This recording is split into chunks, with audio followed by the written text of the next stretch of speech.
Hey, welcome to Journey to Truth podcast. Tonight we have on Julia Gordon-Bramer. She is actually a good friend of ours from our hometown of St. Louis, Missouri. She is the first person we've had on actually who is a local guest aside from my father in the first episode.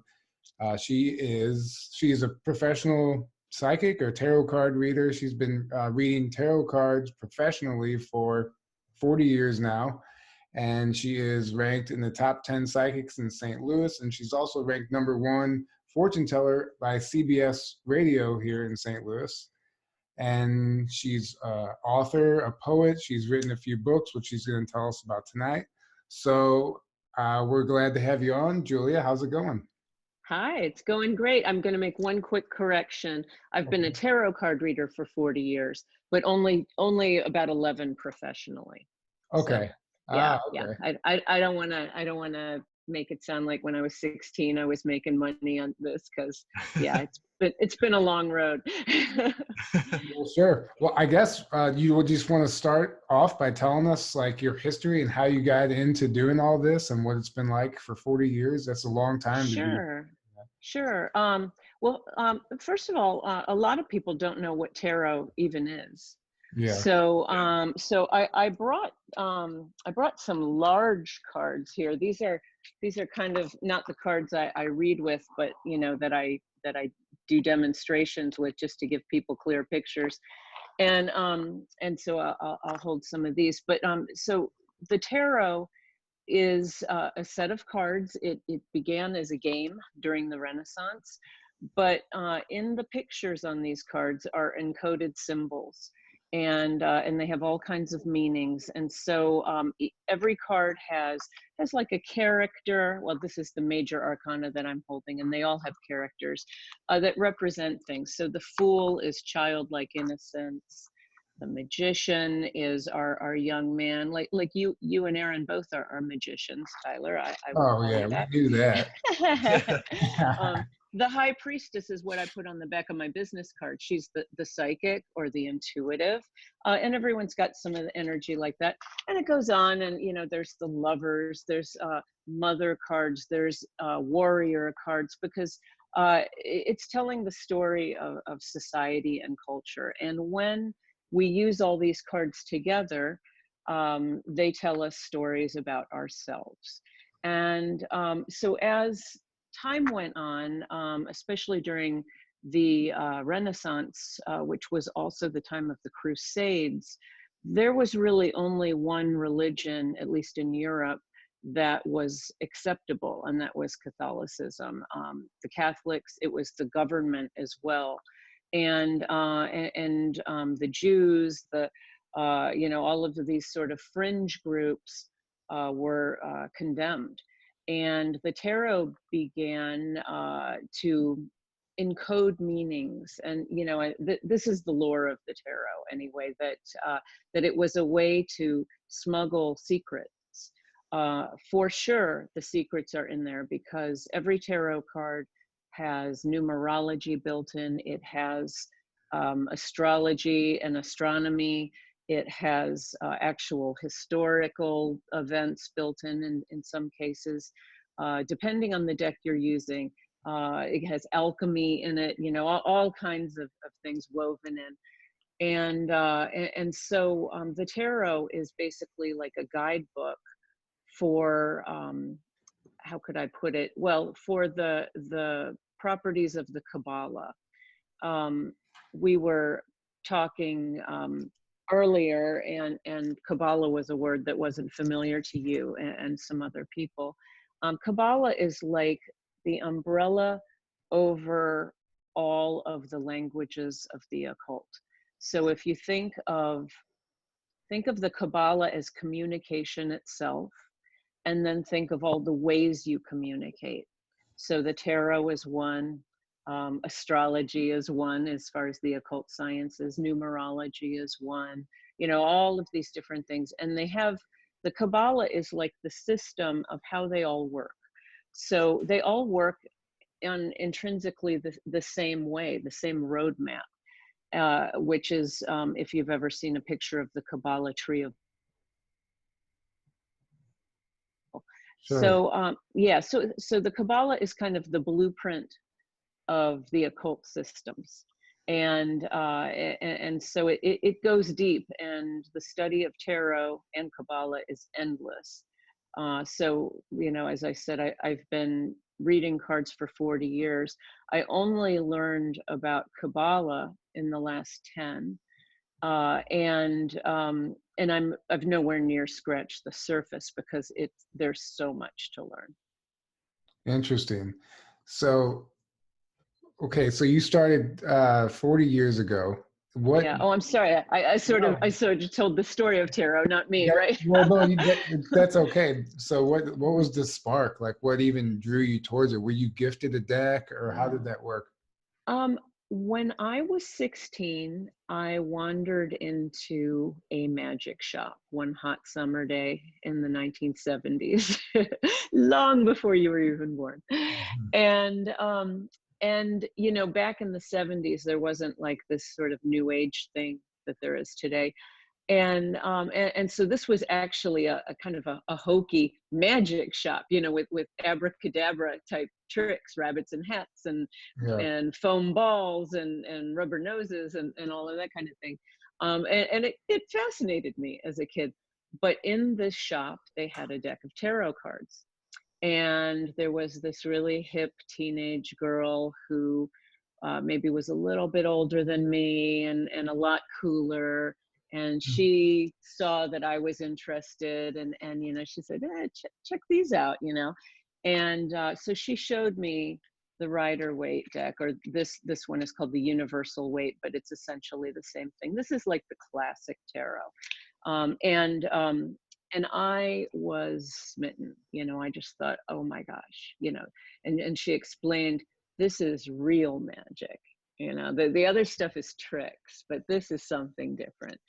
And so I took all my hard-earned babysitting money and bought them immediately. And for the first 10 or more years, I just learned with the little free booklet that came with it, what we call LWBs, little white booklets in tarot circles. Hmm. And honestly, I think that was better than if I had educated myself with books and books, because the little LWB, it just gave you a couple of keywords. And so first of all, it was easier to remember when I was first learning to just say, okay, this card means, love, fertility, blah, blah, blah, but it also pushed me to look into the pictures more and to rely on my own intuition, which was developing at that time. As a teenager, I began to have premonitions. I remember my very first premonition. I just gotten my driver's license, and I was driving my little sister to the mall, and I had kind of a daydream, a waking vision of a crow on the side of the road with a broken wing. And I thought, well, why did I think of that? And then about 5 minutes later, I saw exactly the bird that I had thought of. And so that was kind of a turning point for me of, wow, what's that about? And more often I would have dreams of things that were coming true, or I would just wake with understandings, which is a lot of times if I'm really troubled by something, I can ask God, spirit, universe, whatever you want to call it, for guidance. And by morning I'm clear, and I know it. As a teenager, I guess I didn't take my spiritual practice too terribly seriously. I was more interested in boys and my friends, but as I grew older, I began to read more and really to develop more spiritually myself. Which the first decade, really the first couple decades, I didn't take it so seriously. And yet I was getting better and better at it because it was becoming a daily or almost daily practice and a part of me. Were you given readings to, like, were you actually like going to events and giving readings, or were you just Oh starting no, I read family? for my friends. I read for myself back then. I don't read for myself so much anymore. That's kind of one thing tarot card readers learn, or any kind of psychic. Reading for yourself, we have so much bias on what we hope and what we fear, you know. So it's hard to just kind of approach ourselves or our children, you know, people we love, with like that blank slate. So it's better to go to a stranger, you know, and someone who's not kind of too attached to your outcome. As a tip, if you're ever looking for a tarot card reader. But you know, it's as I developed, as I got better and better, you know, I would get invited to parties. The whole professional end of it started when I was in graduate school, which I began in the end of 2007. And one of my professors said, "You're really good at this." He saw me, you know, I would bring the cards to class sometimes and just read for people in slow times in between classes. And he kept inviting me to read for some of his classes and come to some parties, and we would have end of semester parties, and everyone would be crowding around me getting readings, and eventually people said, will you come here, will you come there? And I had to start charging for it because it was just too much of my time, you know. Sure. Yeah, yeah. That's so that's really cool that. Oh man, so I'm just curious on how did you go from this is something, because I play with tarot cards too. Like, how do you know to trust what you're telling people? Like, that's the hardest part, because Yeah. I'll think something, but then I don't want to tell them wrong. So then, Right. Okay. So the biggest enemy of intuition is being afraid you're going to be wrong. You know, it's our ego. You know, if you read any spiritual doctrine, you know, whether you're looking at Buddhism or even mythology, the ego is the downfall of man. The ego screws us up every time. yeah, And when I first started doing some festivals and everything, I had one event that I had two different experiences at one event in Soulard, which is a hip little old part of town in St. Louis Oh for yeah, your I've been there. viewers. Yeah. Yep. Yeah, and I remember this guy coming up to me in this event. I had my little booth, and he's got kind of aviator shades on, and he's kind of clean cut, and he's kind of, you know, just kind of masculine. And he sits down, and in my head I say, he's a cop. I just thought it, you know, just felt it. And so I put down his cards, and his first card is justice. And I said, but I was too worried about being wrong to speak up. And I said, well, your first card is justice. And I'm about to explain it. And he goes, I'm a cop. And I was like, oh, if only I'd said it, you know? yeah, And then shortly after that, a woman sat down, and I saw her just surrounded by children, all these pages and the Fool card, and you know, and she had this kind of leadership sort of role showing, and so I was like, you know, this feels like a teacher, but I was too shy to say it, you know. And then sure enough, she was a school teacher, and at that point I was like, well, screw this, I'm just going to speak everything from this point, because it was almost more embarrassing not to say it, but you know, because what are you going to go back and go, oh, I knew that, you know? yeah, Yeah, so I so totally knew that. Yeah. right. And so what comes to me now, I just say everything that comes to me. Sometimes people will go, I don't know, yeah, it doesn't feel right, or no, that doesn't make sense to me. You know, that will happen on occasion. And on other occasions, they'll call me back like in a month and go, oh my God, I didn't see it then, and you were exactly right, you know. So yeah, but more often than not, I'm thinking of a client now that I was looking at her cards, and I'm like, I'm seeing some kind of problem with a neighbor and a car. And then she's freaked out, and she's like, oh my God, Julia, you know, my neighbor and I are fighting about this parking spot. And, you know, and I didn't know that, but it was just there, and it was troubling her, and so her energy revealed that to me. So yeah, so that's kind of how it works. And don't, when you're working on cards for yourself, Tyler, don't let, just push past the ego, because it's going to trip you up every time. Another thing another problem I've encountered, which is definitely more on a personal level, as far as if it's somebody I know and like it's bad news, like I feel like I don't even want to tell them. Okay, so yeah, and a lot of people come to see me and they say, "Don't tell me anything bad." And I say, "No, if it's bad news, it's an opportunity to do it differently." Like I believe, and I've probably told you this before since I've read your cards before, Tyler, I believe that I can read your cards because we're connected just by being alive. I call that life force. I call it God. I don't tell people how to do God or what to call God. That's your business, but if you can go there and say, okay, I'm alive, I'm hooked into the God system, then you have great power and you can change things. And so, I'm reading off how your energy is going today. So if I see you like having a terrible accident or something, well, we'll look into that and we'll get some more information and see if you can prevent that accident, and maybe just, be a little more cautious or not attend something, or, there is you always have power. I would never say you're doomed. So, and it is helpful, it's a heads up, I think, to people. Yeah.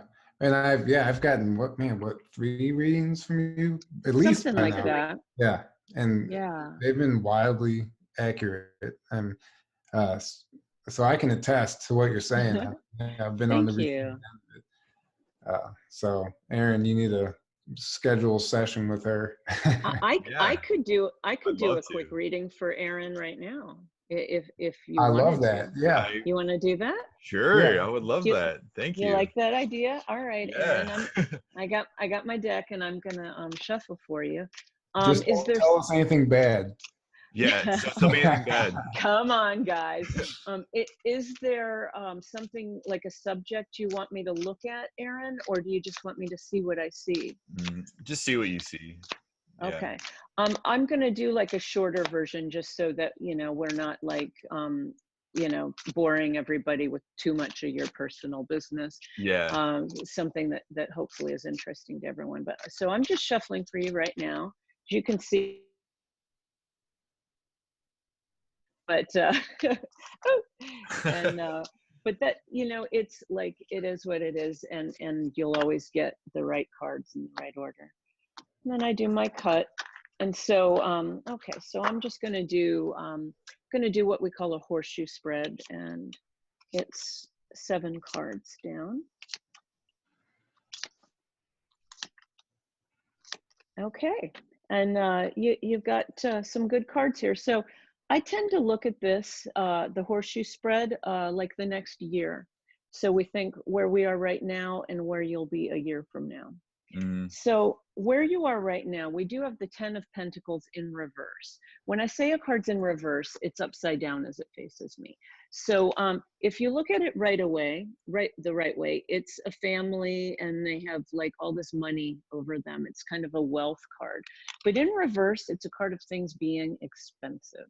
So I just see you like, times are kind of tight right now. It's not that it's not that you're poor, it's not that you're starving. There are cards for that, there are cards for suffering, but this is just like so expensive. Gotta save for this. Gotta, how am I going to find the money for such and such? Yeah. We were just talking about that right before. Literally just talking about that. Well, here you are, Aaron, with the 10 of Wands. So you can see this guy is carrying a heavy load. And it's a load of responsibility, but you are doing it, and you're doing it successfully. Hold on, I don't want to lose my AirPod here. So you're busy and you have a lot of responsibility there. The card for today is the 3 of Cups. This is a celebration card. It's good times. It's friends. I do feel like you're basically a happy person, So that's really nice. So all of these cards go to a top point, and your point is a wonderful card. It's the Hermit. So the Hermit is not about being lonely. Some people see that and they even get scared and they go, oh, I don't want the Hermit. It's not saying that. It is saying you like your time alone. And that and that you need that. The Hermit is the wise man in the tarot, or it can be woman. And the Hermit is on a spiritual quest, and the Hermit may choose to be with someone or not, but you're not needy, and you don't necessarily care whether other people give you like a whole lot of even attention.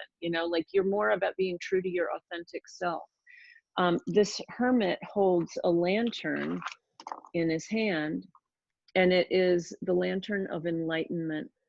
And the idea is he goes off in his own direction and he carries the light and others follow. So, even on this Journey to Truth podcast, there's an element of that going on. So as your top card, I think that's really beautiful. That's the focus of your life. That's where your energy's going right now, Erin. So in the next 6 months, we've got the Four of Wands. This tends to be a card of setting up a household, getting everything kind of in order. And I just feel like you're going to feel like things are more in place in the next 6 months. We have the Three of Pentacles. This is a promise or a commitment. So sometimes it can be you saying that you accept a job, saying, yep, I'm going to do it. My word is good. It can also be a commitment in a relationship, like a love relationship and even marriage, but it's saying, yes, I'm doing this. Now, Erin's last card is the only one that I would really give you like a little talking to about, and I will. It's the Two of Swords in reverse. So the Two of Swords is a worrier. The Two of Swords is stressed out and has a lot of tension.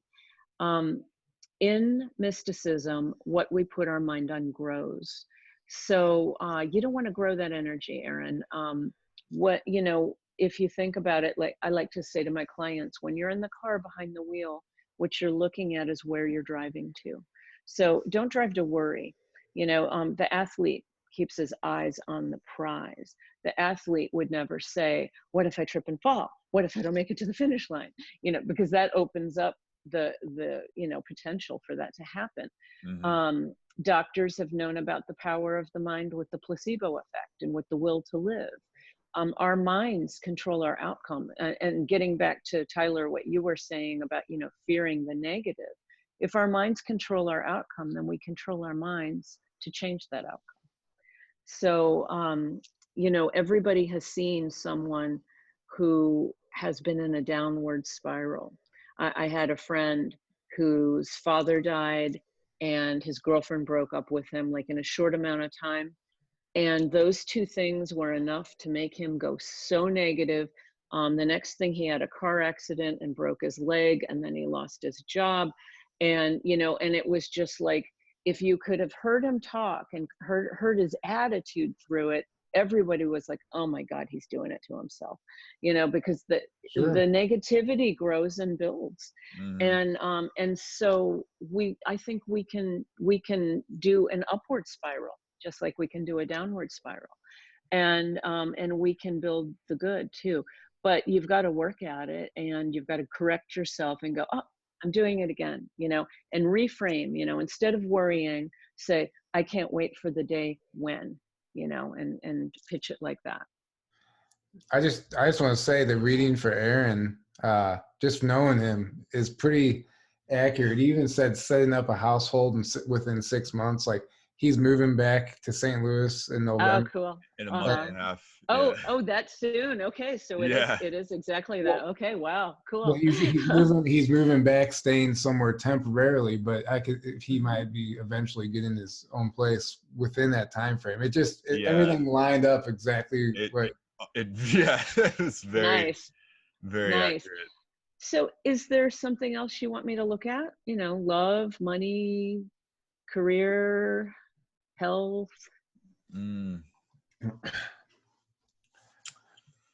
I don't know. I think that was good for the podcast. Okay, feel done. Okay, Maybe yeah. I'll see We you. can do more on your own time. Yeah. Yeah. So, No, absolutely. but that gives you a sense, and it gives your viewers a sense of kind of what's involved in a tarot reading. Yeah. Sure. Thank you so much for that. That was amazing. Yeah, Seriously. sure. That was very Sure. spot on. That was like Cool. very, very spot Yeah. on. If you notice, a couple times I laughed during the reading. I wasn't laughing at you. I was laughing because it was like this is. I'm just like, oh yeah. That's Well, good. Good. I have another question. Or go ahead, Aaron. I was just gonna say, even to the hermit one, where it's like I like, because I'm a very introverted person, and I really value my alone time. Doesn't mean I don't like to hang out with people and Right. but like that was very, very accurate. And I do feel like I'm always seeking truth and wisdom and knowledge and stuff, and then trying to like, you know, get that out there in whatever way, like through this podcast. Carrying the lantern. Right? Yeah. So I was like, oh man, that's I feel like that was very spot on. Nice. Yeah, that was an awesome description. I was like, I want the hermit card. Yeah. Well. So have you ever pulled like a bunch of negative cards from somebody or on somebody, and it follows my next question: how do you feel about people having a possible entity attachment, do it affects the reading? Yeah, that's a good question to ask, because I know different tarot readers have different belief systems about this. And actually, a young man that I'm really close with, and even taught him how to read tarot, he and I differ on our opinions on this, because I believe that I'm a child of God, and so are you, and so is Aaron, and Yes. and everyone, like that can't touch me. And if someone, yeah, I believe that someone can have a lot of, whether you want to call it an entity or negativity, a lot of really bad energy. Certainly people can carry the stuff around. I mean, in the old days, in the biblical times, epilepsy and insanity, were demons, and I don't think that that's so far from the truth today. Like, it's bad energy. There are some people that I won't read for. Drunks. I had some experiences where I get invited to a lot of parties to do the entertainment for parties. If people have been drinking too much, first of all, it's a nightmare for me. I like to say there's a reason they call it spirits, and so half the time, they're forgetting their questions that they've just asked me, or they're shouting everything at me, or like that's no fun for me. But then there's also, I've just had people get like out of control, like, misunderstanding a card and not waiting for me to explain it, because they just see it and they get scared, and then they start screaming or wailing, it's like, oh, so that's an example. I mean, I know that's not exactly the entity probably that you were looking at, but I actually think that alcohol is a very real demon. And I'll share that I have been clean and sober for 33 years. I had an interesting experience once with a friend, casual friend, not a close friend, but he called me up, and he was a terrible alcoholic.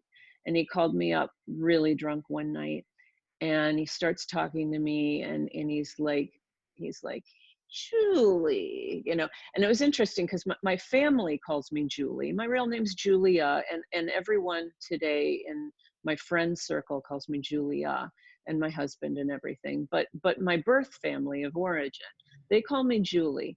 And it was weird that this guy did.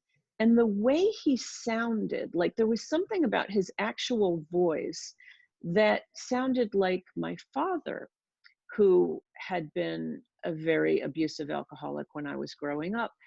And I realized in that moment of talking to this guy that I never knew my father. I knew alcohol.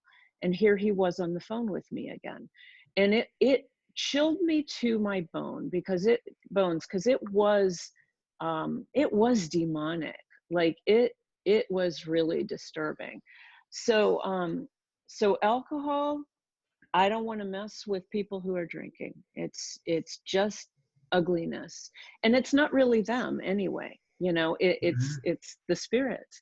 So you know, I always tell people who are in relationships with anyone with an addiction problem, you don't know that person. You know, you're in love with the addiction. You know, because that's what the actual person is so buried and so repressed, because that person doesn't want to feel anything, you know, so they go to their favorite addiction to numb it out. So you know, it's like, how in the world could you possibly know someone on a deep level when they're just numb all the time, you know? Yeah. So I don't Exactly. know if that's a little too tangential. You No, know, no. I think I it's will tell valuable. you. I just want to interrupt for a second. I think Mhm. it's extremely valuable if anyone's listening and who drinks. I still even drink sometimes on occasion. And you no, know, but some people can handle it. Like some people are not drunks, you know. Yeah. So like I don't condemn. I can't, you know, like I can't drink at all because I'll drink too much. But, you know, I realize and some people can go out and get wasted now and then. And that's okay too, you know, as long as it doesn't take over your life. You know. but what I've noticed, or what I will notice if I have a drink, I know that because I look at the world differently now, just after going through, you know, all the experiences and this whole awakening aspect of life itself and spiritual development. So Hmm. I understand the concept of, you know, you open yourself up for spirits to come in when you drink. And Right. I feel like there's a point where that happens. Like it doesn't happen with a drink, I don't believe. I think Hmm. there's a point where you hit a level, and I'm extremely cautious of that if I do drink, but anymore it just, my body rejects it all anyway. It's telling me like, no, you're done. Like don't even try. Yeah. Uh, Yeah. Well, we feel so bad physically from yeah. alcohol. I Well, mean, it's just not good for us. You know, no, it's a poison basically. yeah. I will share as far as entities and stuff go. A lot of people ask me about the Ouija board, and that's so funny to me. But I have had one. I've gone, you know, met up with people and done Ouija board sessions with other people. It never works for me, ever. And my Really. joke is that the Ouija board doesn't believe in me. And I say that because I think I'm coming in as a source of light. So I'm not open, you know? And the people who are like, you know, interested in, you know, the dark and the ghoulies and the ghosties, they're more open to that, you know? And for me, like, you know, why would I want to mess with negative energy? I'm only open to the light. And if a spirit of the light wants to come through the Ouija board, bring it, you know. I'm that's great, but it's never happened for me, so it does not work for me. So So I think that's kind of interesting. I do have something to add to that. So Uh-huh. I believe that is just the Ouija board is just a tool, as well as tarot or Hmm. dowsing or a pendulum, all the stuff to get answers. I Uh-huh. think that if you put up the proper protection, like spiritual protection, surround yourself in a bubble of white light. Hmm. I think you could have success with it if you understand protection and you understand the dangers. You know, uh, Uh-huh. you might if Sure. Well, my attitude is also protection, you know, sure, but I mean, sure. maybe my attitude is just too full on, you know, that I'm not willing to look at anything. And maybe you're a little more open than I am, you know. Well, it's all circumstantial. Everyone's different. That's just my view on it. Uh-huh. And I don't think there's a right or wrong answer here. I think it works differently for everybody. Right. Yeah. Oh, sure. And we all have our spiritual talents too, you know, like You and I may be great at tarot, and Aaron may be like a master numerologist or something, you know, and who knows? But I do think everyone has some kind of spiritual abilities, and it's just whether they want to learn to use it or not, you know, and it may be just as simple as paying attention to your dreams. Yes, that's another great point. Yes. Journal. I don't do this. I've been told 1,000 times to do it. Journal my dreams, write them Oh, down. God. I don't. You should see my bedside. I always have notepads, and I've written them at night, so I can't see what I'm writing. So it looks like, you know, just scrawl everywhere and writing on top of writing. But I try to get just a couple keywords, because, you know, you will forget it. You'll tell yourself, oh, Yep. that was an incredible dream, and I'll never forget that one because it was so awesome. And then you'll forget it by morning. Like Yep, 10 I've done minutes it many later. times. Yeah. Yeah. Mm-hmm. Do you log your dreams, Aaron? No, I need to. Yeah. I very rarely remember. I rarely remember parts or any of my dreams, but once in a while I'll remember. Usually it's just a part of it. Uh-huh. And then I'll forget it like an hour after I wake up, I need to have a journal or I'll tell you, I've been journaling my dreams for decades, and I'll give you an example of a really key dream that I had, a life-changing dream that I had, and how I interpreted it, so that maybe you and your listeners can interpret your own dreams. So I had this dream when I was in my first marriage, and I lived in a house with a backyard with one of those, we call them cyclone fences, you know, just the kind of standard kind of steel suburban yard fence. yeah. And I used to have this big black dog named Barkley, and he was a mutt.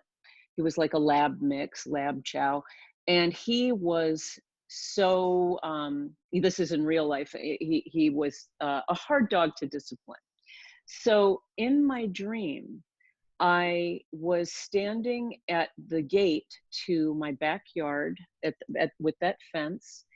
And my ex-husband, he was my husband back then, had his arms like this, and he was commanding me to take a baseball bat and beat my dog.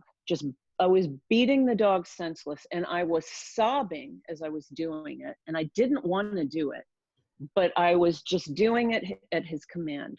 And the whole time, the backyard fence is growing smaller and smaller and smaller around us. And it was the kind of dream that I woke up just so disturbed. Like, you know, have you ever had a dream and you think, like, you know, something you would never do in real life, you know, kill somebody, or, you know, or in this case, abuse a dog. So I woke up just horrified. Like, how could I even dream that, you know? But then I learned, so here's the thing about dream interpretation.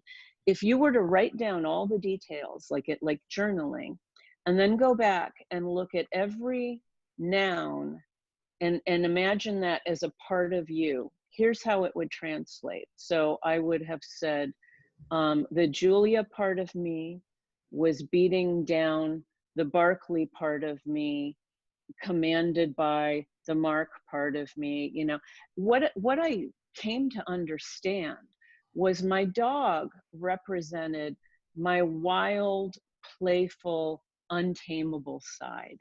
And my then husband was, you know, he was like really, you know, I don't want to call him names, but, you know, really uptight, shall we say, and not willing to put up with playful and wild. And I was killing my personality.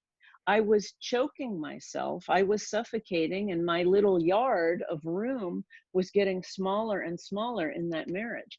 And it wasn't too long afterward that I realized I got to get out of this, because I'm going to die.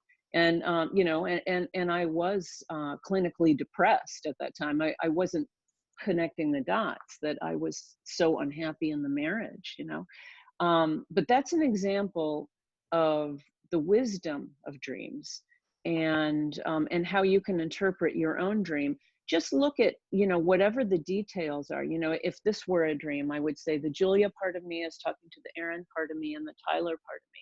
So, what does the Aaron part of me mean? Well, I just met Aaron. So he's, just this, friendly, kind of cute young guy, but we got that hermit energy. So he's like maybe representing my wisdom side, and what does Tyler mean to me? Well, Tyler, I've known him for about a year, and I just grew like especially fond of him pretty quick. And I suppose I feel maybe part motherly to Tyler, part, I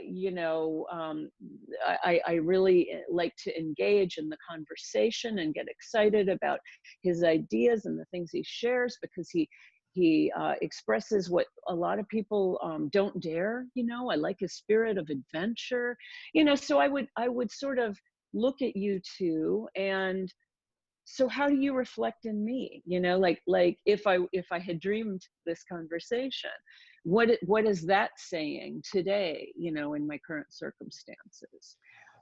We all have, it could be something simple like the table part of me and but all of those details, get them down if you can. Get down if you remember smells, if you remember tastes, if you remember just feeling, I don't know why, but I felt scared, or I felt like I was in a hurry, or, all of those details will give you information to understand yourself ultimately.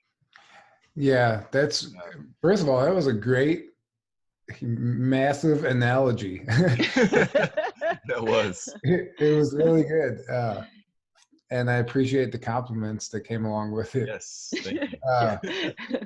The problem I have is that I don't give myself enough time in the morning. I'm one of those people who sleep to the last minute before work, and I'm like, you're in construction too, so you're crack of dawn, right? If I get to work on time, I'm lucky some days, So in order to stop and do that, I would have to make some changes. But I really think that there's something to it, and I think it can steer you on the right path in life. There's a message coming through in your dreams some way, and the way you describe your dream with the dog is it takes a level of experience and understanding to even be able to interpret it like that, because if you don't do it, you'll never even I've never even heard that theory before, the way you describe it. So it's just, I think that by journaling, I think that stuff just comes naturally. And like you said, you'll wake up sometime with understandings, and you're subliminally recording a message you don't understand yet and then one day it's all written down, and then bam, you get it. Right. So, Tyler, what I would recommend for you, just get like a little handheld tape recorder, and before, all it takes is just a minute of saying it, and write it later, but just like catch the details. They say that if you can move as little as possible, like physically, like just lie in your bed and try and record it without like lifting your head up even, the more movement, you lose it. You lose the little bits and pieces of it. Oh, I believe that.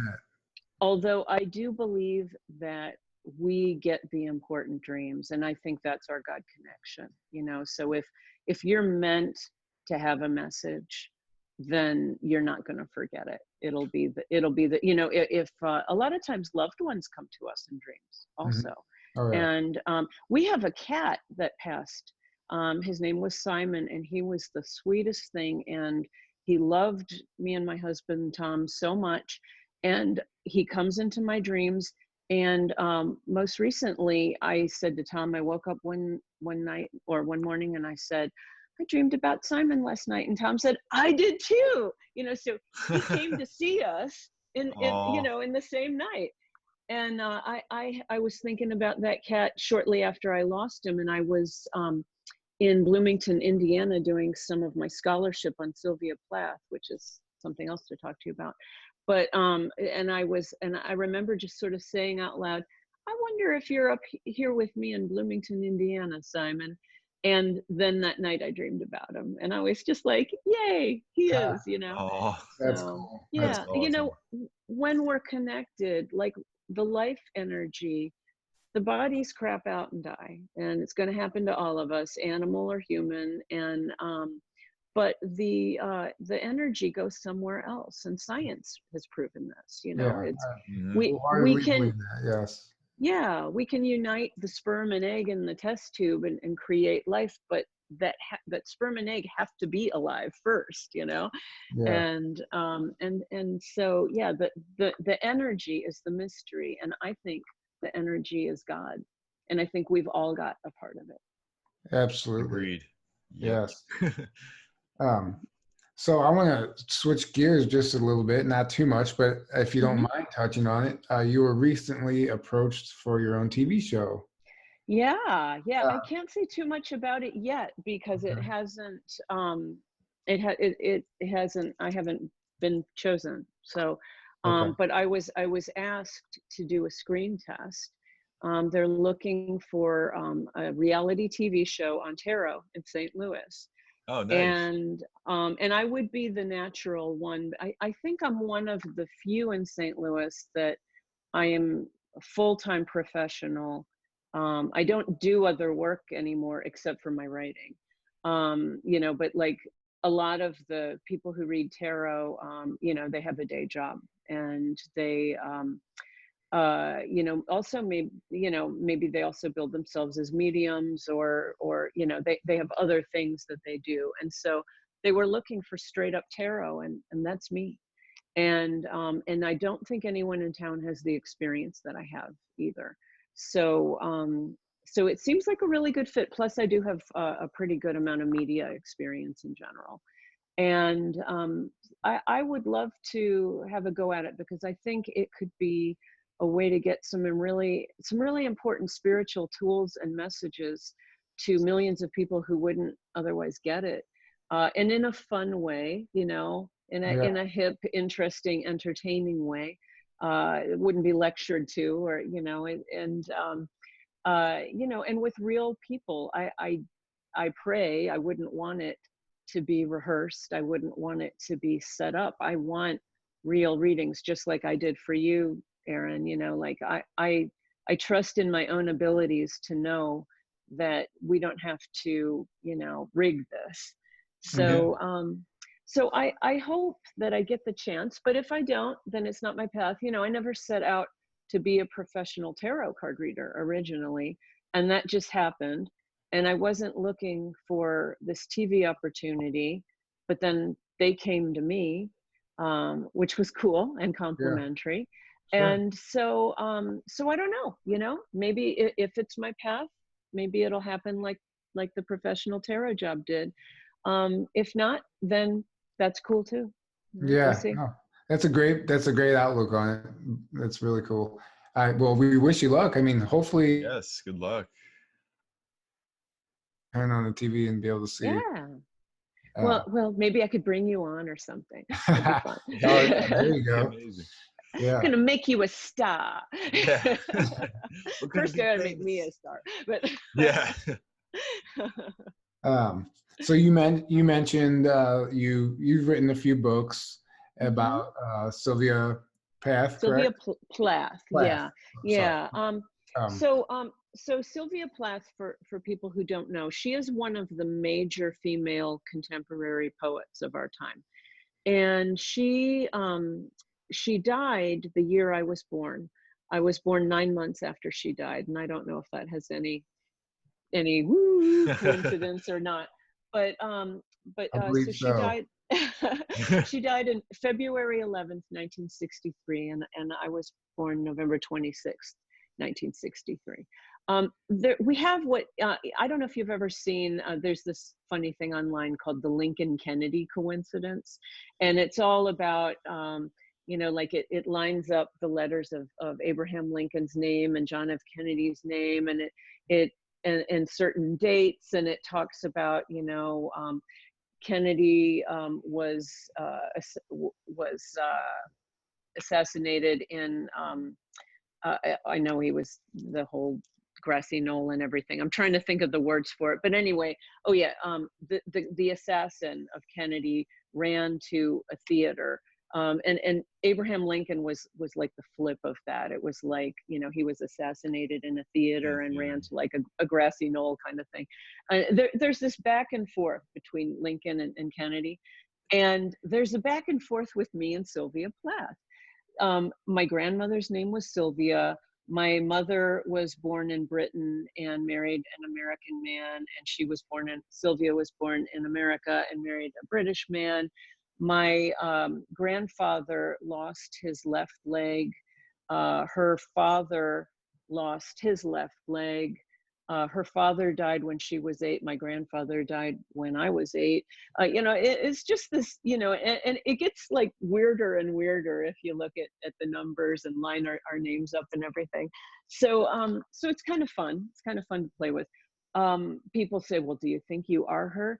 No, I don't think I am her, but I do think she's helping me.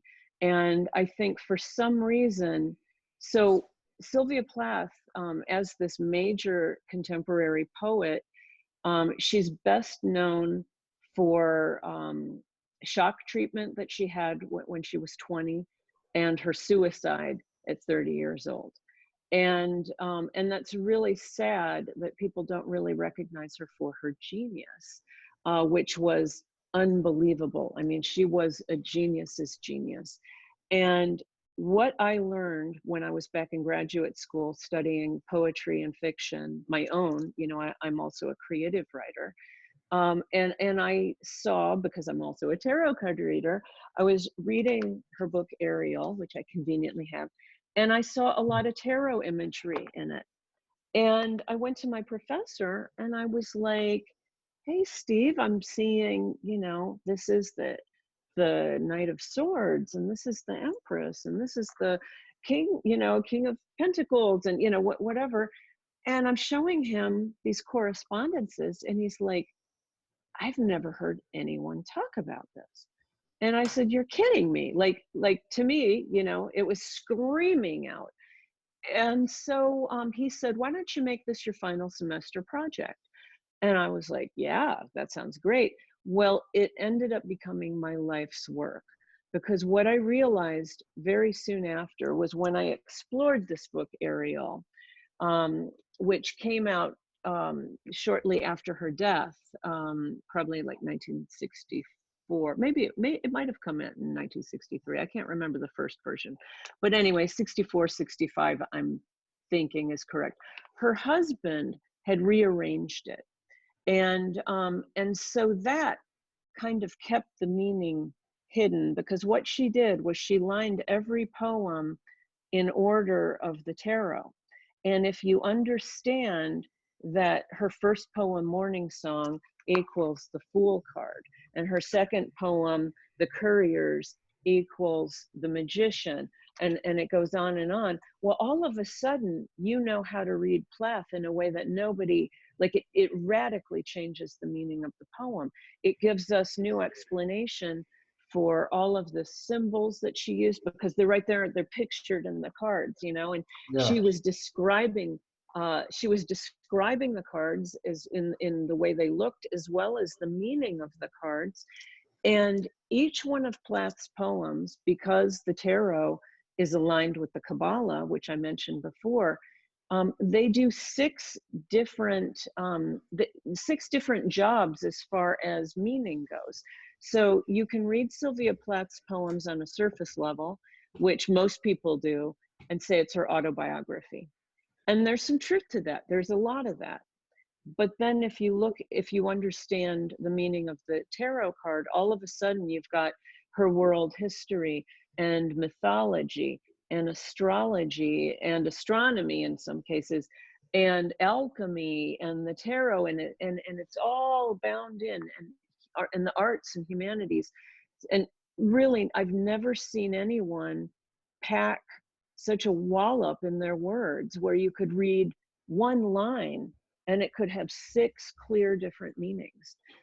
It's mind-blowing to me. And so the big challenge has been getting academia to pay any attention because I'm a crazy tarot card reader. You know, I have an MFA in poetry and fiction, but that's not good enough if it's not a PhD, you see, you know. Yeah. And they really want to keep her just the crazy woman, the crazy suicidal woman, you know. And it's interesting times that, you know, as I've been doing my work, you know, times are changing, and we have this sort of new rise in feminism and this, you know, anger toward like the old closed-minded age. Well, I think academia is really holding on to it, but I think Not for eventually, long. yeah, I think Yeah. eventually, you know, I've stopped caring about the academics. For a long time, I was going to all the conferences, and you know, I've spoken, and once in Ireland, twice in England, once in Ireland. I've spoken all across America in different universities and some libraries and things like that. Some different conferences. What did you speak And on? What did you speak on on? on my books. So what Oh, I okay. did was, Sure. so I have 3 books. The first book is this one. It's called Decoding. Well, it's called Fixed Stars Govern a Life: Decoding Sylvia Plath. And this takes the first 22 poems of Ariel. There are 40 poems altogether. This was supposed to be volume 1, but I had some problems with my publisher, and I'm gonna I'm doing it differently now. It's more of a textbook. It's heavy reading. It does scare people. I mean, Kabbalah. We were talking earlier before we started recording. Kabbalah has many spellings. I spell it with a Q, the way I think Plath and her husband Ted Hughes probably spelled it. But it's also spelled with a K and with a C. Kabbalah began as ancient Jewish mysticism, and then the Christians picked it up and they changed it to the C. It started with the K, and then the more hermetic version, which is the change of the century, you know, from the 1800s to the 1900s. There was the Hermetic Order of the Golden Dawn, which really were instrumental in this first tarot that is kind of the classic. And they began to spell it with a Q. But what I got off track a little bit, Sylvia Plath and her husband Ted Hughes were actively into mysticism. And she had her own tarot cards. She was big into studying astrology and mythology, and her husband, who she worshipped until he cheated on her and left her, and then she was pretty upset. But Well, let's hope that doesn't happen to you. No, I got a good one, but her but you know what I was getting at was they were heavily into mysticism and the occult. She's been photographed with crystal balls. She's been seen doing these witchy bonfires and you know, practicing Kundalini yoga breathing, and you know, and there's just so much that the world doesn't realize about her, because they just think she's a suicide, you know. Oh, she was depressed, you know. Well, there might be another reason for that. A lot of these people who were brilliant, or who were even like, look at the whole paganism thing, like that stuff gets just swept under the rug. They don't want people to realize that there's power in all these spiritual practices. Sure. So she called herself pagan, by the way. Yeah. So I mean, they don't. That's part of there's a cover up going on, because they don't want. I think they don't want us to realize our true potential. So there's a reason. There's a reason this stuff, like you call academia, doesn't acknowledge it, or because it's not in their agenda. It either gets laughed at, vilified, or dismissed as nonsense. Right. The most mainstream institutions. Yeah. And I worked really hard for a long time to try and get, you know, some validation. And I just wasn't willing to kiss the asses that I needed to. And, you know, and that's, And as I had said, I had problems with my first publisher, which this was a university publishing. the worst publisher on the planet. I won't malign them, but anyone can look it up. And I wrote an article that's up on Medium called 10 Ways to Know You Have a Bad Publisher. So and Nice. anyone is free to look that up. But what I decided to do, instead of doing volume 2 of this textbook thing that I was sort of pushed into doing to validate myself, I had a lot of people who were sort of fear motivated, and bless their heart, I mean, they cared for me, but they were thinking through the old lens, the old paradigm, and so they were saying, you've got to make this bulletproof, Julia, and you've got to cover your tracks, and you've got to write it to their voice, that they'll be, and I did all of that, and they didn't read it, Yeah, and so Of course. I started this series, which I'm just doing one short book for each poem. And I had over ambitiously decided that I was going to produce 2 of these a season. And oh my God, the work involved. And I'm still a full-time tarot card reader, so I put out the 2. I have Decoding Sylvia Plath's Lady Lazarus. And then I have Decoding Sylvia Plath's Daddy here. And the Daddy poem is actually not covered in this because it came further in her book Ariel than this book covers. But I like how you brought all the props along. Yeah, yeah, that's amazing. It can't. She's also a can't hurt. prop comic, guys. Yeah. But so Plath is my thing, but I'm not writing for anybody but myself anymore.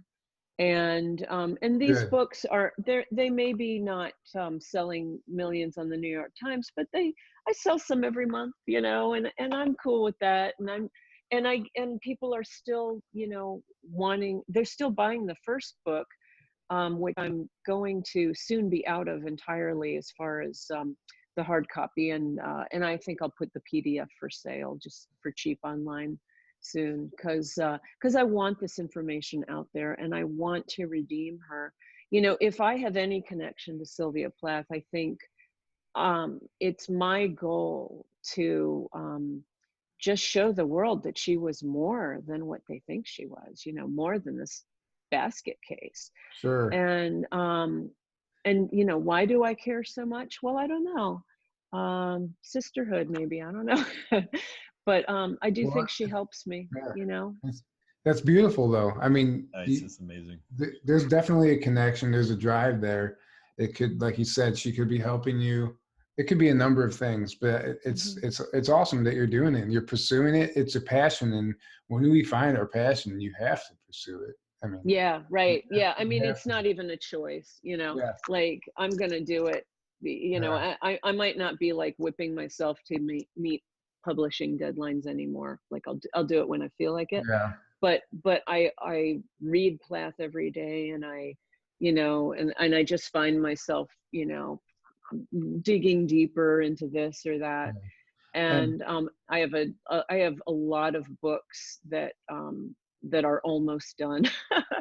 So so one day I'm going to release it all to the world. You mentioned a lot of the spiritual practices and stuff she was doing, like the Kundalini yoga and all that stuff. Well, I mean, that stuff is like making a comeback right now. Like, becoming extremely popular and widespread. It's not an accident, I don't think, that this is the time for her to come back. So as that information comes forward, people are going to synchronistically discover your books, and it's all going to tie together, and you'll understand why. And which brings me, so you do tarot and you don't read for yourself. Do you do, like, as far as like the spiritual practices, what do you do? I'm just curious.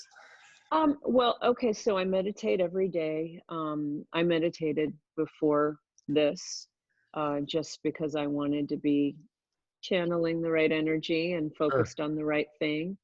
And actually my meditation has amped up a lot this year. It's interesting with the TV thing, which they approached me in March, and I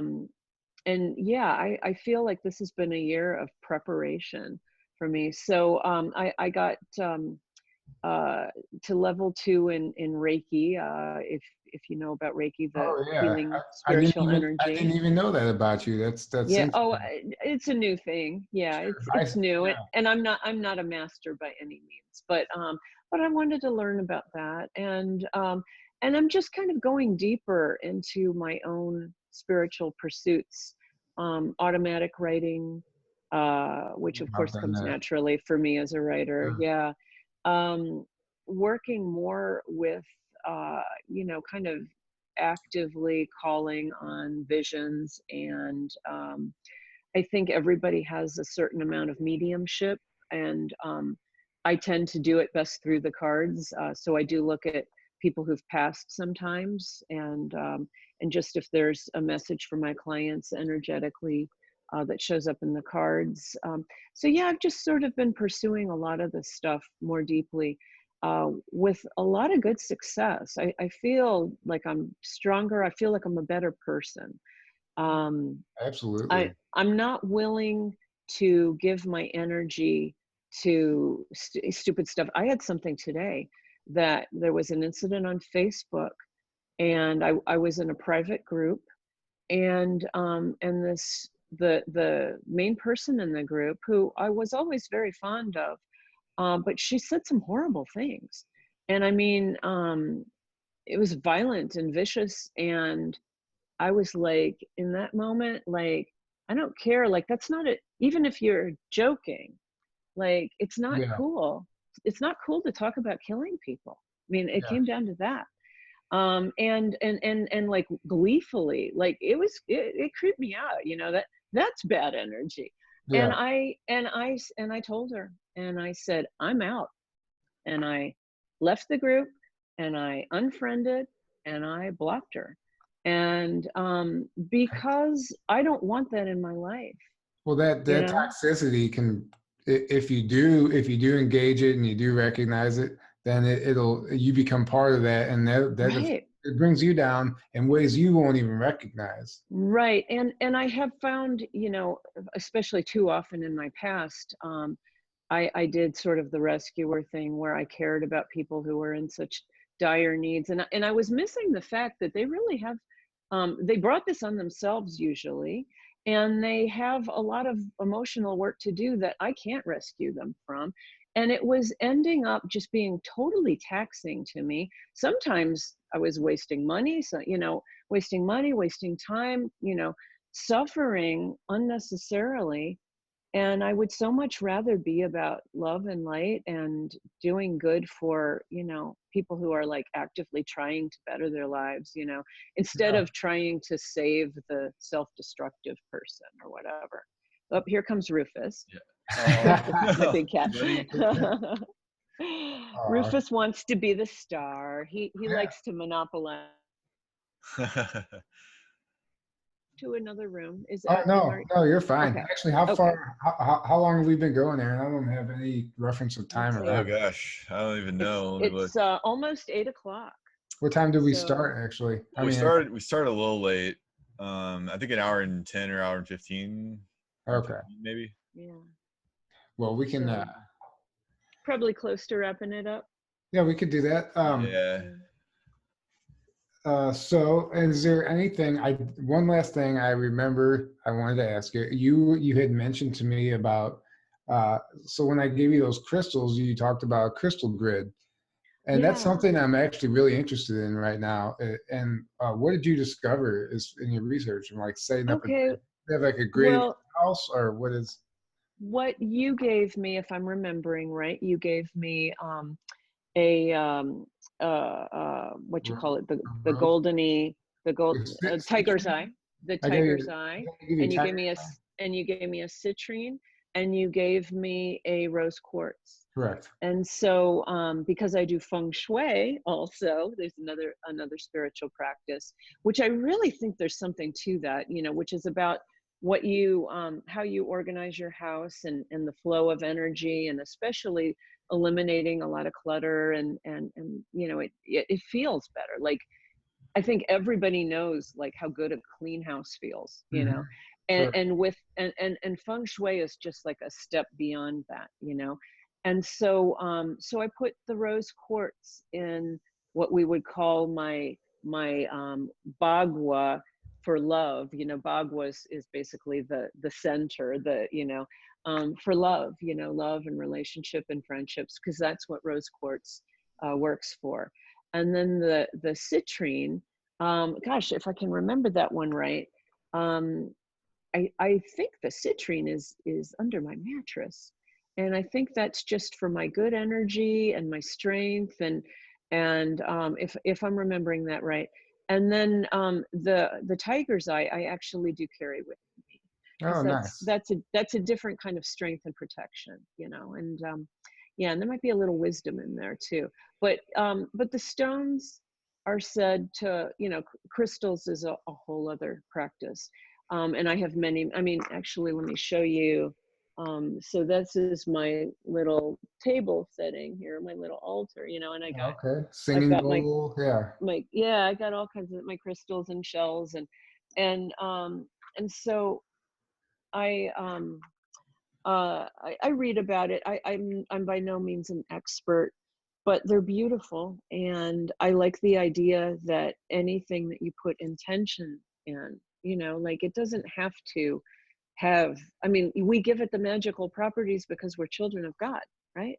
Yeah. And so and so, in this room that I'm in right now, this is my dining room, and in feng shui, this is the helping hands it's a room of bringing people together. It's a place to connect with others, to get assistance from others, to give help to others.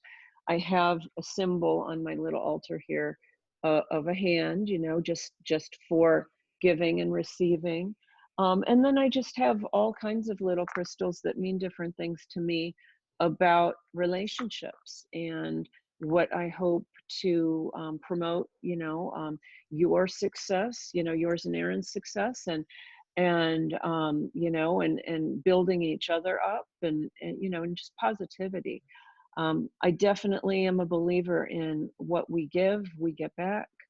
The more I do for others, and the more interest I take in building up my friends and even my acquaintances, if they're not bad energy, the better it's been for me.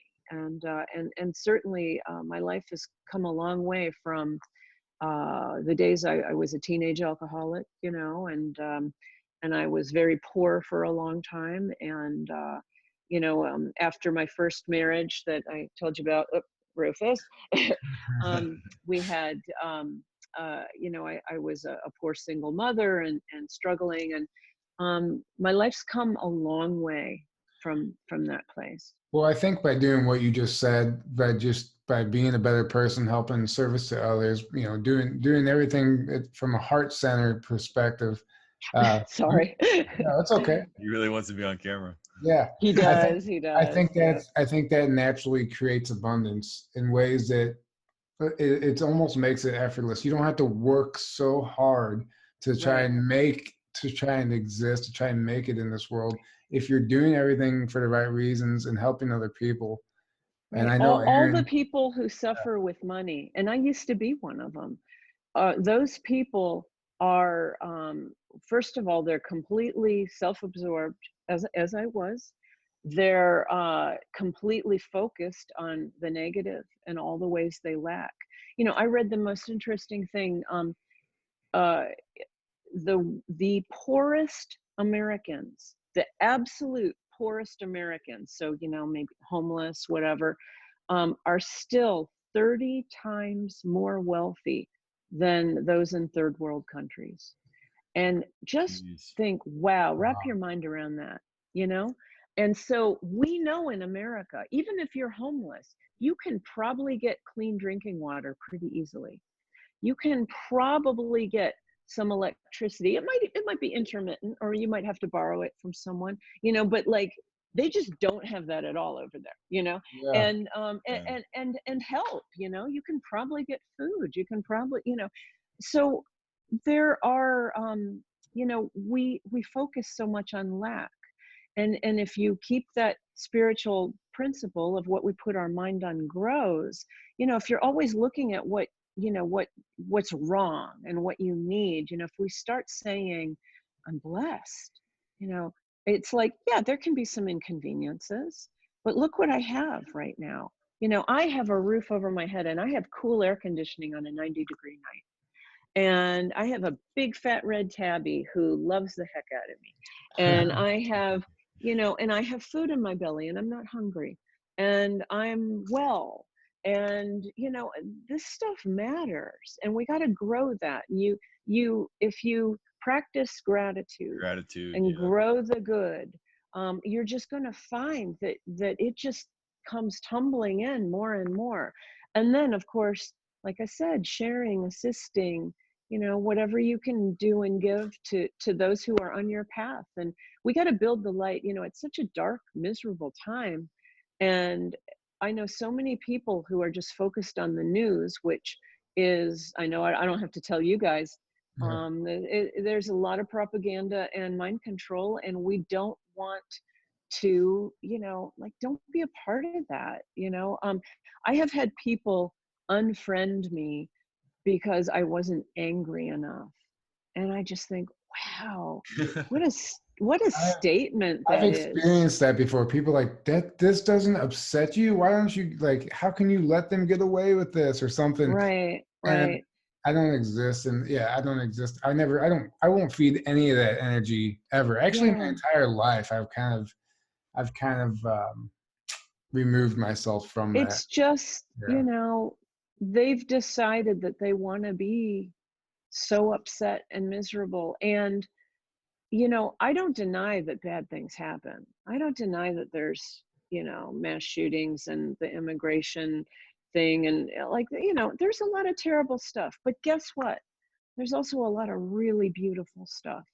And we get so swallowed up. You know, I take my clients to this new coffee place, which I'll give them a pitch. Revo Cup is what it's called, and it's right on Dorset Road, and it's owned by this wonderful man who came from Ethiopia, and he told me his story. And he was a refugee during, I read up a little bit because I got interested, you know, that, I mean, if, most of us Americans don't know much about Ethiopia, but communism took over, and the way the communists handled rebels and really anybody was they just starved everyone.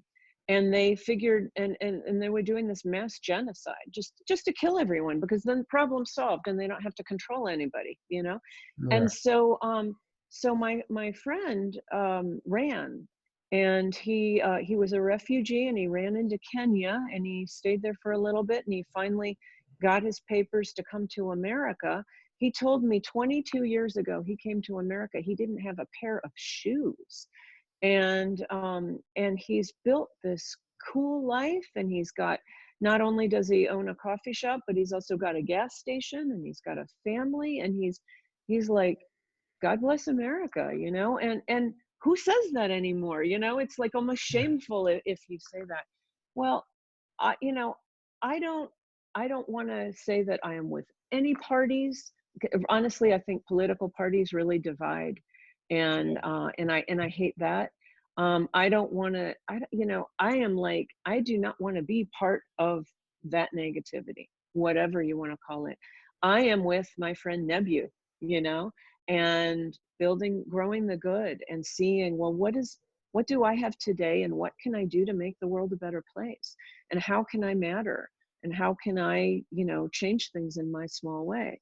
So if my small way is doing a meaningful tarot card reading, which a lot of times it is, and a lot of people tell me that I've even changed their lives sometimes, or if it's, you know, saving Sylvia Plath's reputation, or saving cats, which I've done lots of, you know, like, I just want to be positive, and that's cool with me. And you know, Yeah. bummer for them, bummer for the haters. Yeah.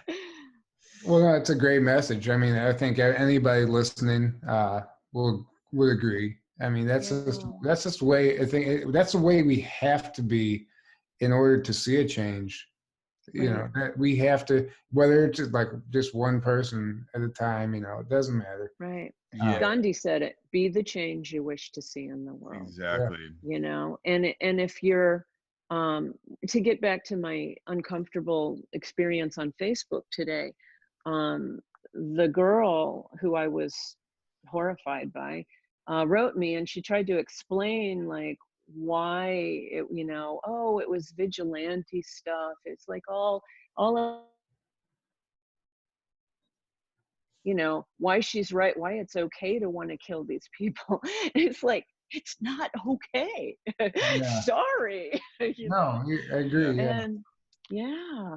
So so I think we all, if we just do our part and try not, you know, try to keep the focus where it needs to be and not get eaten up by the negativity, which is so big and so bad, you know. I think we've all experienced it. I mean, yeah. Well, it's as simple yeah. as what you focus on grows, right? Right. So like energy flows where attention goes, or whatever that saying is. And Mother Teresa said it this way, a famous kind of analogy. She said, you can invite me to an anti-war rally and I'm not interested. You can invite me to a peace rally, I'm first in line. Exactly. You know? Exactly. We have to be the peacemakers. And it's not cool to kill the bad people. Who decides who's bad, you know? Yeah. And it goes, it's also like, if your only stance is like against things, that's not a foundation. Like you can't just be against. It's like what are you for? It's like, what do you love? Right. Focus on that and like lay your foundation there. You can't just, because so many people are they're against, and there's nothing wrong with, you know, being like, I don't resonate with this thing, I don't agree with this thing. Obviously that, you know, there's a lot of things I don't like or agree with that are out there, but if that's all you're focusing on, there's a problem there. Yeah. Right. You know, I love people, and some people make me mad, and some people, you know, test me to my nth degree. And even the person I unfriended today, you know, I wish her love and peace, but I also choose to protect myself from that energy, which isn't good for me, you know. So, and I don't want to be related to it either. You know, I don't want to be in this group that thinks that that's cool, you know. Like, I don't want somebody to say you were on the list. Like, hell no. Yeah, that's what happens nowadays with anybody. Like, say you did make it on your show and somebody digs up something from something from your past that has no relevance to anything. Oh, she commented on this Facebook post and you see tweets coming, you know, tweets coming up from 5 years ago that are so buried that, you know, some celebrity did, you know, and should have thought better than that. And to me, it's like, I'm such a different person than just 5 years ago, let alone 10, 15, 20 years ago. That like, if someone digs something up from my past that far, I'm like, I'm not the same person. So totally, we grow and change. To where I'm absolutely at now. And I believe everybody can grow and change. Facebook memories are a telltale sign of that. When they pop up, oh my gosh! And I'll see old posts. I'm like, I don't even believe it was me. Sometimes it said that. Oh, like you just, it's come such a long way, you know. Well, with me, I just 10 years ago, I was super, super Christian. I grew up in that. I grew up in a very Christian family, and I was super Christian until I called my awakening when I was 25. I started questioning my own beliefs and started going down all these rabbit holes, and until I'm where I'm at today. But I'll see like Facebook memories come up from 10 years ago, 9 years ago, and they're like a Bible verse or like a very Christian, dogmatic Christian thing, and I'm like, ooh, I like cringe. I was just like, for the record, I would love to just insert a name if you ever want to read about the writings of a guy named Neville Goddard. Yes, he's awesome. He has reinterpreted Christianity. Yes, and it's like he's mind got like the blowing. truth in there. Like, Oh my gosh. yeah. Well, I just think I think Christianity is awesome if you know how to read it, If you you know know? the true teachings, and if you know And the so, yeah, yes. you can't get hung up on the dogmatic, and I But don't that's what think that there's I used to be very caught up in the dogma. right.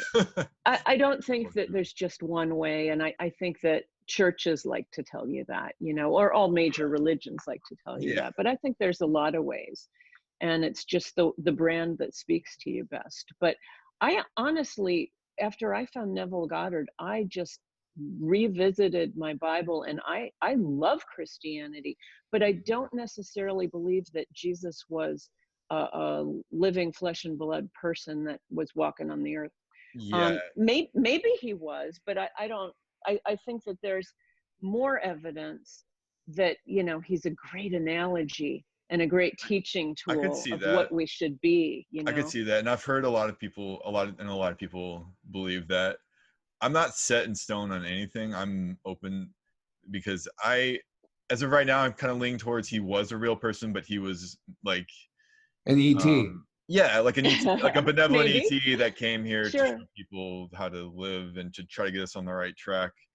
And Sure. we turned him into a savior figure and a god, and this religion formed around it, like, because there's like his true teachings that kind of got buried are a lot of them, and then it got turned into, God sent, I'm God's son that got sent here to die to save you from your sins because you're all sinners. Well, I mean, that's not at all what his teachings actually were.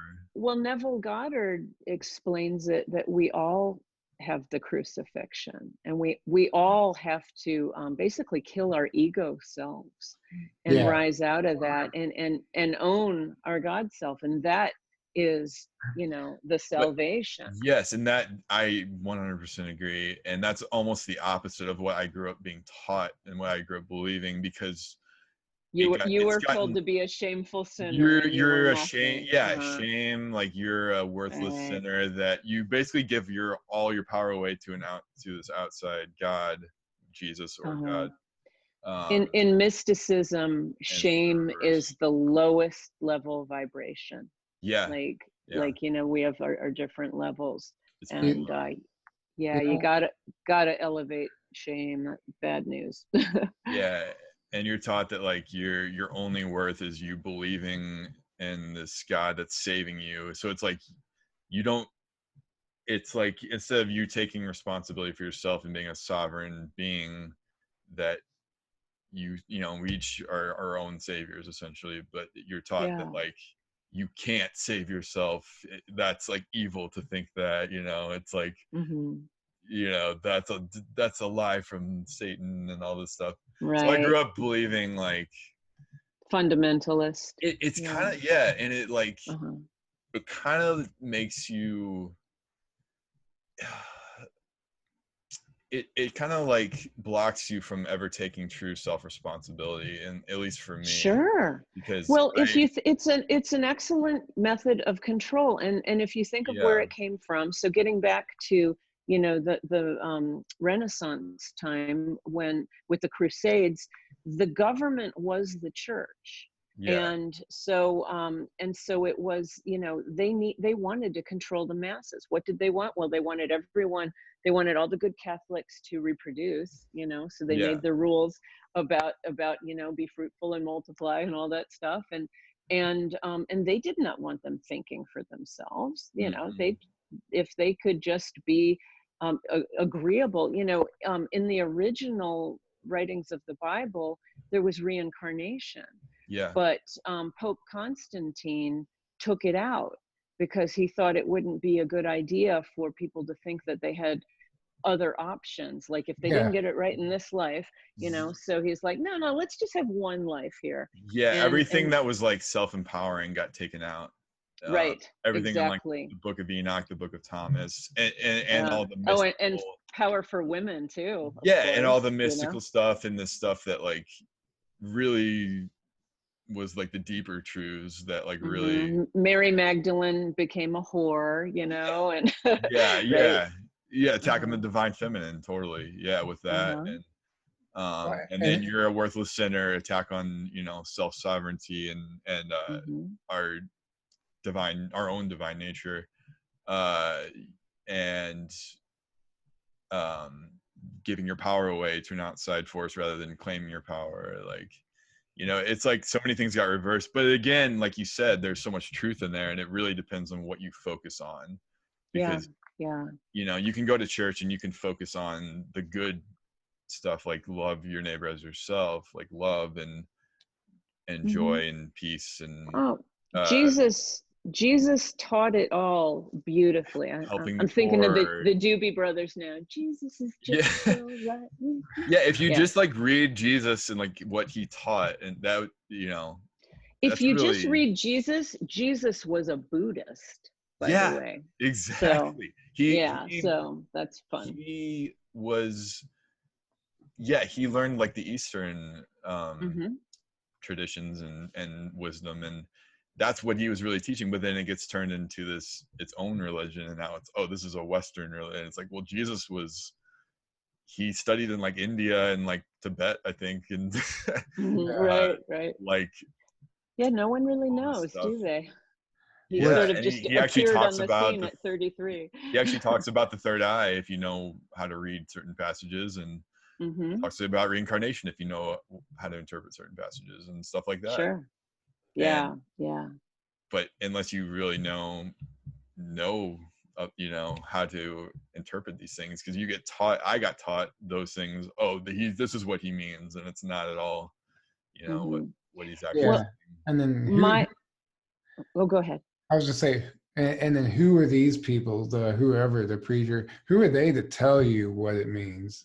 And and that goes back to, you can't think for yourself. You have to be told what to think and what to believe. I was a complete opposite of that.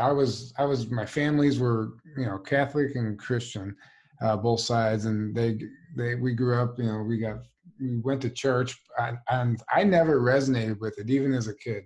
Like I never bought it. I don't understand why I didn't. I always knew there was something didn't line up right for me. Wasn't your truth. Yeah. Then I remember, like, when I would get, my mom was like hardcore, and when I would get in trouble, she would make me put my hand on the Bible and be like, tell me the truth right now. Did you do that or not? And I would just sit there and tell her I didn't, even though I did, because I was like, that doesn't mean anything anyway, Put your hand up, like in court. Like, fun. You swear to tell the truth. God bless Mom. But it was just like, I saw no true for me, I saw no true like power within that, like Yeah, well, you were more in tune with your soul, probably. That's why. Or you were listening to it, I'm not disregarding any of it. It's just like you said, it wasn't. It just it totally spoke to me. I went to Sunday school, loved it. I had really meaningful friendships in my church. I think my church was there for me in really hard times, and maybe even saved me through some of the darkest times of my life. That's great. But I'm not sure it was the doctrine so much as the people also. But it mattered to me, and I got I really did absorb the prayers and the stories and the meanings of them, and they've come to have new value for me as a practitioner of mysticism today. Yeah, that's fantastic. And that goes back to, there's so much good in there, and it just depends on what you focus on and what the people at the church you go to are, where they're at and what their vibration is and what they're focusing on and preaching. And because you can easily get caught up in the bad stuff or the dogma or the negativity, but you can easily not, and you can easily focus on the love and and helping each other aspect of it. And I would say I had a lot of both. I had a lot of both growing up. But I remember asking my dad one time, It's like why we didn't go to church, why he didn't go to church anymore. He goes because I know what I believe. I don't need to go somewhere and have him tell me. Yeah. Mm. Yeah. Uh-huh. And that Yeah. just always rang true. It's always stuck with me, I should say. I was like, that's So yeah. yeah, for me, you know, like I'm always wanting to learn more. Yeah. And so, you know, I listen to a lot of podcasts and I do a lot of audio books and of course just regular reading. But that's my church today. You know, Yeah. I don't go to a place, but I want to expand my knowledge. I want to think of things in new perspectives. Mm-hmm. You And know, that's exactly that, the way I see it now. Yeah. Me too. but Yeah, that's me what too. church did for me before too, you know, like the Yeah. old traditional church. I guess, you know, it depends on your church too. I mean, some Yeah, may be that's better than true. others. That's They're Yeah. only they're run by people. They're only as Yeah. good as the people in them. I mean, the Yeah. best part of it to me is that it gives you like a loving community to be a part of, or hopefully a Yeah, loving community, right. kind of built in, you know, but at the same time, to me now, where I'm at now, I can't I can't go back to that, because it's, you know, because I can clearly see all the lies and the bad, to me, bad stuff I don't resonate with, stuff I know is not true and goes against the natural way things work. Yeah. and and things being preached so strongly, like hell, at least in I grew up in a Baptist church. Oh, wow. Okay. Yeah, so fundamentalist Christian Baptist, you know. Yeah. So hell gets preached about a lot, you know, things like that, and it just like, it makes me cringe, because I'm just like, oh, that's so damaging to be telling Right. people, and it's so like Hell destructive. is right It's so here. destructive. Yeah, And exactly. so is heaven. Exactly. Yeah. You create it yourself. It's not a place you go because of a belief that you Yeah. believe, Yeah. you know. Have you ever seen there's a meme out that has it compares religion to spirituality, and like religion is a fish inside of a bowl under the ocean, and then swimming in the ocean. Oh, I never saw that. Yeah, That's cool. I like that. that is a great Yeah. meme. I'll have Yeah. to find that. This is very true. Yeah. So Well, I think we're gonna. Well, go ahead. I was gonna start. Oh, I was going to say, I think I should wrap it up, because I know my husband's going to be walking in any minute from band practice. Well, yeah, thank you so much for coming on. We touched a lot. It was extremely fascinating. I learned a lot, actually. Good. And I think your views on everything are awesome. If anybody's listening, there's a lot to gain from this podcast, I think.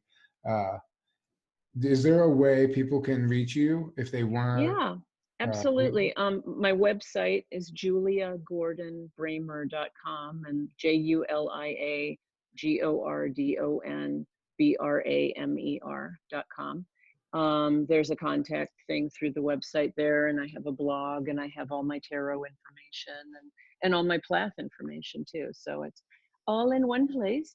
My phone number, 314-517-0158, and I take calls. You know, I turn it off when I go to bed, but I take the phone rings day and night, and you know, leave a message. I'll get back to you, and I would love to set up a reading for anybody who wants.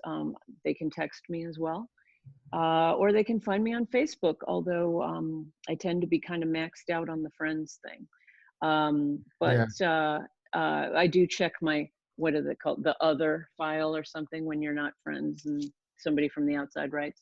Yeah. Yeah. So yeah, there's lots of ways to find me, and yeah, I'm pretty easy to find. I think if you just Google my name, you'll get my website also. So well, thank you guys so much. Yeah, thank you for coming on. You. Yeah, everybody check her out. Go buy her books. Support her. Awesome. Get a reading. Yeah, get a reading. Hi, Tom, and here's my husband. All right. So All right. Okay, well, have a good night. How's it going, Okay. Tom? Hey, what's up? He can't hear you because I got the AirPods in. Oh, okay. So, Well, Rufus says good night. There's Rufus. All right. It's synchronistic. All right. Here we go. See you later. Take care, guys. Bye. Bye-bye. Bye. Bye.